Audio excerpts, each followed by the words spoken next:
Sombriossos é a nova série original da Netflix que chegou à plataforma no dia 23 de abril, e nesse vídeo eu te conto o que achei da série, além de analisar tudo o que rolou e dizer o que acho que vai acontecer se houver uma segunda temporada.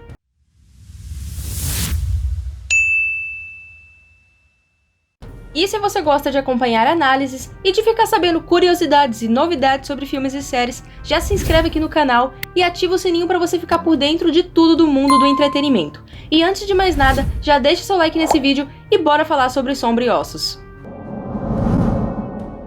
Sombriossos é a mais nova série fantasiosa, grande e cara produção da Netflix. E antes de começar a explicar, eu só tenho que avisar que esse vídeo vai ter spoilers, então se você não assistiu, assiste primeiro e depois você volta aqui no vídeo, beleza?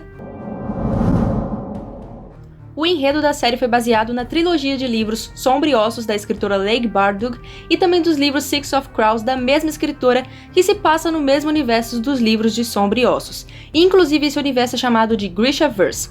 Mas a diferença é que a história de Six of Crows acontece em outra linha do tempo, anos depois do que em Sombriossos. Só que aqui na série foi feita uma junção das duas histórias e tanto Six of Crows como Sombriossos estão acontecendo na mesma época.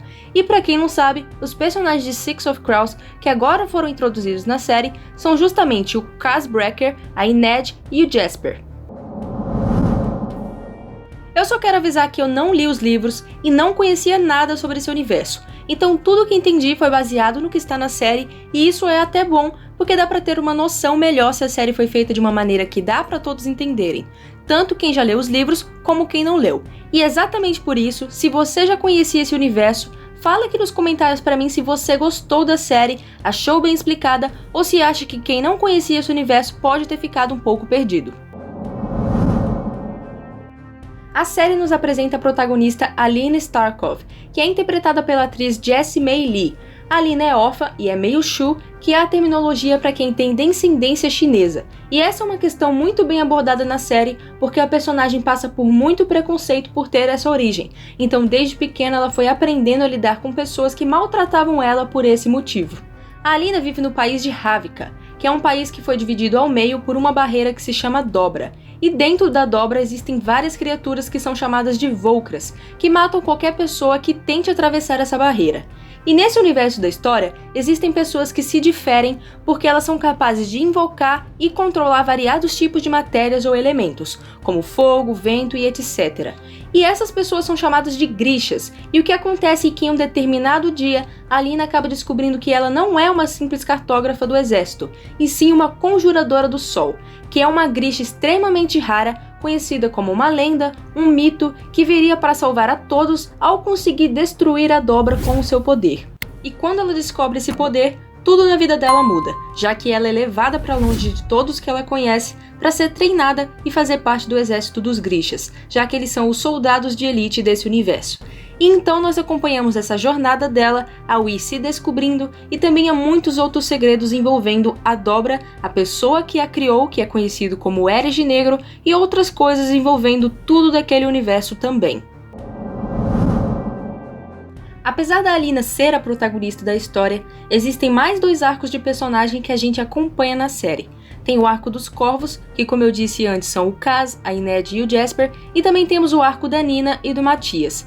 Esses três arcos acabam se entrelaçando em um certo momento da narrativa aqui na série, mas até isso acontecer, a história de cada um vai sendo contada ao decorrer dos episódios de uma certa maneira isolada. Os Corvos são uma gangue criminosa comandada pelo Cas, e aqui na série eles estão indo justamente sequestrar a Alina para ganhar uma grande recompensa em dinheiro. E para conseguir isso eles precisam passar por várias dificuldades, inclusive atravessar a Dobra. Já no outro arco, a Nina é uma Grisha conhecida como Sangradora, e ela é capaz de controlar o batimento cardíaco e a circulação de uma pessoa. E em um certo momento da história, ela deveria se encontrar com o Cas e os outros, mas acabou sendo sequestrada pelos caçadores de Grishas, conhecidos como Druskelly, que fazem parte da nação dos Fierda, que são inimigos de Ravnica.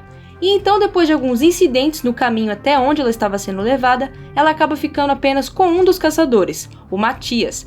Mas acontece que os dois se apaixonam e é um caso complicado, já que eles são de nações rivais e os Fierdanos condenam os atos dos Grishas e acreditam que eles são bruxas que devem ser destruídas. Esse é o enredo geral da série. Agora vamos falar sobre algumas coisas mais específicas. Esse universo é bem complexo e cheio de nomes de lugares e diversos tipos de Grishas que vão sendo apresentados aos poucos durante os episódios. Mas eu achei que principalmente o primeiro episódio foi um pouco confuso de acompanhar. Tinha muita gente aparecendo, muitos lugares sendo citados e nomes diferentes também, como os próprios Volcras, de uma maneira que parecia estar falando com quem já conhece aquele universo. Como eu disse, eu não li o livro, não sei como é abordado nos livros, mas eu acredito que para quem leu foi menos confuso de entender tudo o que estava acontecendo. Eu senti que faltou um jeito melhor de te inserir dentro daquele universo. Faltou alguém falando sobre o que são os Grishas já no primeiro episódio, como funcionam os poderes deles, porque apesar da gente conseguir entender isso mais pra frente nos próximos episódios, ao ver cada um deles usando seus tipos de poderes, eu acredito que se tivesse uma pequena explicação sobre os Grishas, as outras terminologias e sobre as regiões já desde o primeiro episódio, lá pra frente tudo ficaria bem mais claro e fluido, porque muitas vezes eu já tava, sei lá, no terceiro episódio, eles citavam o nome de tal região e eu tinha que me esforçar bem pra conseguir lembrar de onde eles estavam falando. E isso é um ponto bem importante, porque nesse universo tem várias regiões dentro e fora de Ravnica nos arredores do país, e apesar de sempre aparecer uma legenda no canto da tela indicando em que local os personagens estão, ainda assim não teve uma explicação específica ou a demonstração de um mapa para ilustrar onde cada lugar exatamente ficava. Por exemplo, eu demorei um pouco para entender que Fierda se tratava de outro país. Eu achava que era uma região, uma cidade ali dentro mesmo de Ravnica, que era contra os Grishas. E se alguém também ficou confuso sobre isso, fala aqui para mim nos comentários. E tem várias outras coisas que achei que poderia ter sido mais explorado ou abordado melhor, porque os próprios poderes da Alina me pareceram um pouco deixados de lado. A gente vê o tempo todo eles dizendo que ela veio para salvar todos, destruindo a Dobra, ela é a santa, mas essa lenda a respeito dela não é especificamente abordada na série, só é mostrado que ela é rara porque não tem mais ninguém que conjure o sol, e então por isso ela é extremamente importante. Depois eu volto para falar da Alina, agora eu vou falar um pouquinho sobre os Corvos. Pra mim, o Kaz, a Ined e o Jasper são a melhor parte da série, principalmente a Ined e o Jasper. Os três juntos trouxeram uma dinâmica incrível pra série e também mudam um pouco o ritmo da narrativa, porque quando a gente tá acompanhando a Alina, tudo é um pouco mais calmo, mais tranquilo, e já no arco dos três sempre tem algo acontecendo bem interessante e que realmente te prende à tela.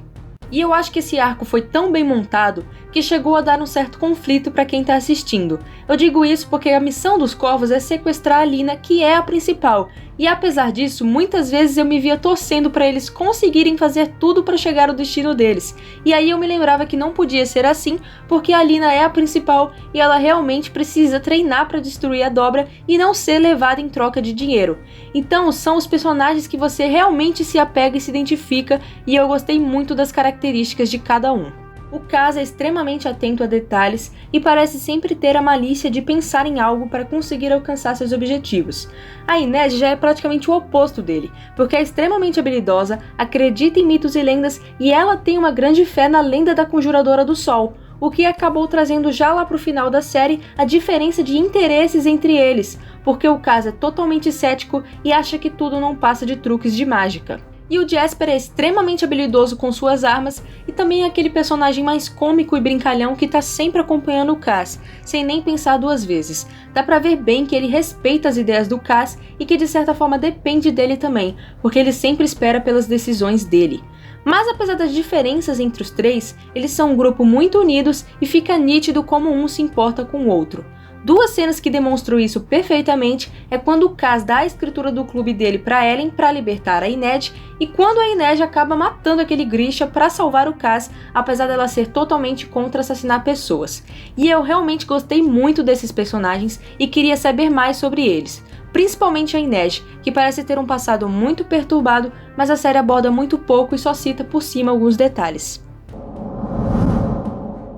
E voltando pra Alina, como eu disse antes, pra mim os poderes dela não foram bem abordados e eu achei que faltou mostrar mais do treino dela, porque na maior parte do tempo quando ela estava no pequeno palácio, só passava mais ela se lamentando por estar longe do mal. E claro, eu entendo que tudo mudou muito rápido na vida dela, mas achei que ficou um pouco exagerado as reações dela, porque primeiro ela só se segurava para usar os poderes dela pensando no mal e negando que esse era o mundo dela, e de repente ela simplesmente decidiu apagar de certa forma o mal da vida dela e se concentrar mais nela mesma e nos seus poderes. Tipo, para ela não existia o meio termo, ela não podia liberar o seu poder e se importar com o mal ao mesmo tempo. tanto que ela até pede para tirar a cicatriz da mão, que tinha um grande significado para ela e para o Mal, mas ela decide fazer isso com o propósito de deixar tudo para trás. Claro que mais pra frente a gente descobre que ela ficou chateada com o Mal por não receber nenhuma resposta de nenhuma carta e por isso ela decidiu esquecer ele. Mas ainda assim, o foco nesse drama levou muito tempo que podia ter sido aproveitado mostrando o seu treinamento e talvez explicado melhor sobre tudo que ela podia fazer com o poder dela. Sobre o Mal, eu gostei muito dele e todo o sofrimento e esforço para conseguir encontrar a Alina e depois proteger ela quando eles já estão juntos. Achei que a amizade e a ligação deles foi muito bem abordada e contada com os flashbacks. E apesar dele não ter notícias ou respostas dela também, ele continuou a procurar por ela, passando por vários sufocos e inclusive foi atrás do cervo que ele sabia ter ligação com ela por conhecê-la muito bem. Quanto ao General Kerrigan, eu gostei muito dele e achei que a interação entre ele e a Alina foi excelente. Os atores realmente conseguiram passar uma química entre os personagens. E antes de ser revelado que ele é o Ares de Negro que criou a Dobra muitos anos atrás quando ele ficou obcecado por poder e queria proteger os Grishas que eram caçados na época, ele passou uma boa impressão de bom moço que quer proteger a todos e tem sonhos de acabar com as guerras há muito tempo e de salvar o mundo com a Alina. E eu quase acreditei nele, só desconfiei porque não tinha um vilão concreto na história e também porque aos poucos as pessoas foram dando dicas sutis a Alina. E eu entendi que o plano principal dele desde o início, antes da criação da Dobra, é proteger os Grishas e fazer com que eles sejam livres, já que antes eles eram perseguidos por serem diferentes. Mas apesar dele ainda querer o melhor para eles, de certa forma ele acaba se perdendo um pouco na sua ideologia, porque como vimos no final, ele quer mandar em todas as nações e demonstrar que ninguém pode detê-lo, já que ele é o mais poderoso por controlar a sombra e a luz desde que fez a ligação entre ele e a Alina pelos ossos do cervo, o que quer dizer que todos devem se submeter a ele e aos Grishas. Apesar de todo o poder que o Darkling consegue ao ter matado o cervo, é revelado que na verdade o cervo já tinha escolhido a Alina e ela tem todo o poder já ampliado pelo cervo. E eu achei que essa ligação que parecia ser o destino dela poderia ter sido explicado melhor, mas de qualquer maneira, vimos que ela se livrou do osso que estava com Darkling, então seus poderes não podem mais ser controlados por ele.